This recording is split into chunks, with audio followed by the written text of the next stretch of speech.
It is a national team. Let's talk something about the national team. আমি আপনাদের কোনো প্রশ্নের উত্তর দিব না। আমি আমার মতামতটা দিয়ে দিয়েছি যে আমি ইলেকশন করছিলাম। ধন্যবাদ, থ্যাংক ইউ।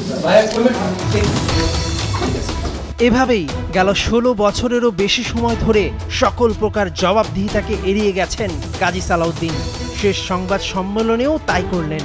নির্বাচন থেকে সরে গিয়ে সব থামাচাপা দিতে চাচ্ছেন, কিন্তু বিভিন্ন আর্থিক দুর্নীতির হিসেব মঞ্জুর কাদের, তরফদার রুহুল আমিন থেকে শুরু করে তাবিদ আওয়াল কাজী সালাউদ্দিনের থেকে পাবেন কয়েক কোটি টাকা। সেই টাকা দিবে কে?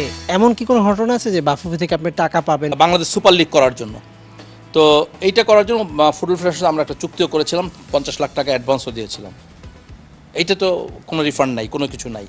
আদৌ তারা এটা দেখিয়েছিল কিনা, কি করেছিল কিনা আমরা জানি না, সেটাকে আমরা পাই। কাজী সালাউদ্দিন যাবার আগে সব হিসাব কিতাব বুঝিয়ে দিয়ে যায় কিনা সেটা এখন বড় প্রশ্ন। শেখ হাসিনার বিদায়ের পর তাকে শাস্তির আওতায় আনতে যেমন করা হচ্ছে একের পর এক মামলা, ঠিক তেমনি কাজী সালাউদ্দিনকেও আইনের আওতায় আনা উচিত বলে মনে করেন অনেক সংগঠক।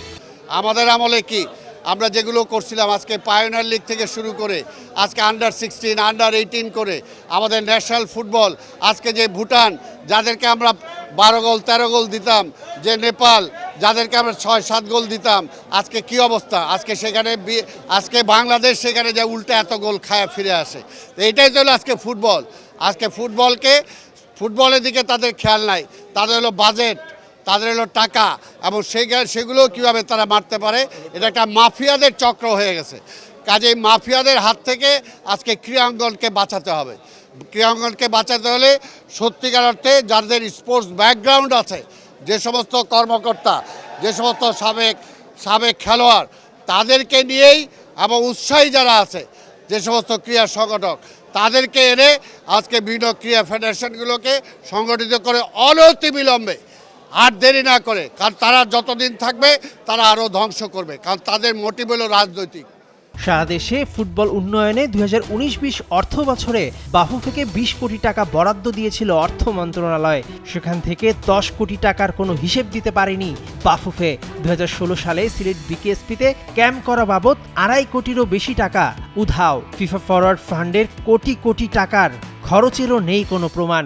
এসব চুরি করে কেটে পড়ে বেঁচে গেলে হবে নজির। 4 টার্ম কই আমাদের বাংলাদেশে ফুটবলের কোনো উন্নতি হয় নাই। কিন্তু একটা মাঠ দেখেন, একটা মাঠ দিতে পারে না বাংলাদেশ। এই যে ঢাকা স্টেডিয়াম 3 বছর ধরে সংস্কার কাজ চলতেই আছে, হাজার হাজার কোটি টাকা ইনভেস্ট। ফেডারেশন থেকে যেই তদারকিতে যায় তারা টাকা দিয়া ঠিকাদাররা অফ করে দেয়। এগুলো তো ওনার দেখা উচিত ছিল।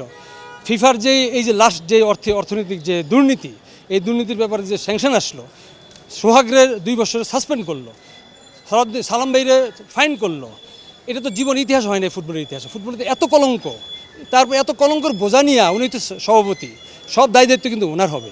বাংলাদেশ ফুটবল ফেডারেশনে যত কর্মচারী আছেন, সাফের অন্যান্য দেশের ফুটবল ফেডারেশনে নেই এত কর্মচারী, যাদের বেশিরভাগই কাজী সালাউদ্দিনের আস্থাভাজন।